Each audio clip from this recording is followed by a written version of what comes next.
My name is David Jaffe. Welcome to the Wealth and Health Podcast, where you'll learn valuable skills and positive habits that will improve your life. This podcast originally aired as a video on my YouTube channel at youtube.com/beststockstrategy. The Wealth and Health Podcast is brought to you by beststockstrategy.com. We're going to do a review of 7 stocks to buy now for 100% returns in 2025 by Joseph Hogue, CFA. And let's get started. Joseph Hogue here, and what a year it was. 7 stocks in my portfolio returned 100% last year alone, and I found 7 more to buy now that could double in 2025. I'll reveal those 7 stocks to buy now for 100% returns in 2025, along with what we're looking for in these kinds of triple-digit returns. But first, it helps to know what went right in last year's stocks, how 8 stocks alone returned a profit over $510,000, and what it can tell us about investing this year. You see the 8 best performers here in my trading account, from 171% return on shares of Palantir to 94% on Shopify. And if we break these down into groups or themes, we see 4 ideas that can guide your investing for 2025. These 4 themes are, of course, 1, artificial intelligence with Palantir, SoundHound AI, Innodata, and Duos Technologies. I've actually never heard of DUOT. I've never heard of SOUN or INOD. That's great because a lot of times creators will rehash what other creators are saying, but these are unique securities that I'm not familiar with.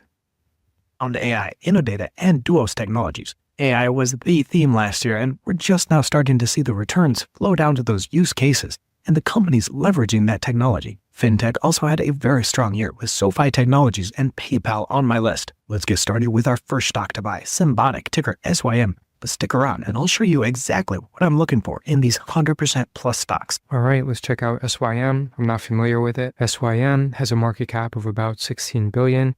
It has negative net income. It's trading near its 52-week high.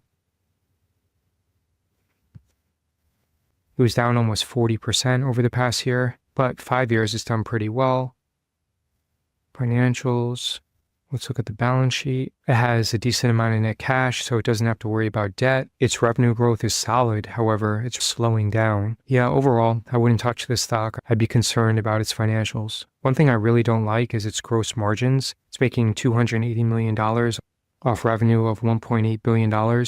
It's very low. So I'm not a fan of this company. Stock I'm watching here. Or Enphase. Enphase has a market cap of almost $10 billion. It's trading way off its 52-week high. Over the past year, it's down 38%. It's done well over the past 5 years. It has decreasing revenue growth. It looks like revenue has fallen off a cliff. Its margins are decent. They're not incredibly high. Its net income is falling. It has bought back some shares, which is good. Let's look at the balance sheet real quick. So it does have a net cash position, which is great. So you don't have to worry about debt. But overall, based upon its performance, I definitely wouldn't touch this company. Let's check out the third company. At the price they were low. We're seeing the pullback. SMCI. Let's check that out. SMCI market cap of about $21 billion. It's trading at its 52-week high. Its PE ratio, which I'm not necessarily a fan of, is reasonable. It has very strong revenue growth. Its gross margins are low, so that's a red flag for me. Looking at the balance sheet, it has about $500 million of debt, which is a decent amount. If you look at the cash flow statement, it has negative operating cash flow. I like this company more than the other ones. I think that if they're able to increase their margins, then I would like it more. But considering that last year in March, it was trading at about $120, I would pass on this. Although I do like this company more than SYM and probably more than Enphase. Let's check out the fourth company. Pullback in shares. IIPR. I like that he's giving me new stocks that I haven't heard of before. Let's check this out. IIPR. Over the past year, it's down around 30%. It's a very small company with a market cap of about $2 billion. It does have a low PE ratio and it makes money. Financials, it has a low amount of revenue growth. It has very high operating margins, which is good. Let's check out the debt. So it has about $300 million in debt. and his cash and cash equivalents is about $150 million, which is not bad. I'm a little bit concerned that it's fallen from 135 down to 67. I would want to know why it's been cut in half, but overall, it seems like a decent value play. Let's check out the next stock. Back to our list though, and UiPath, ticker PATH. All right, let's check that out. UiPath, it's down around 40% over the past year, although it looks like it's stabilized since June.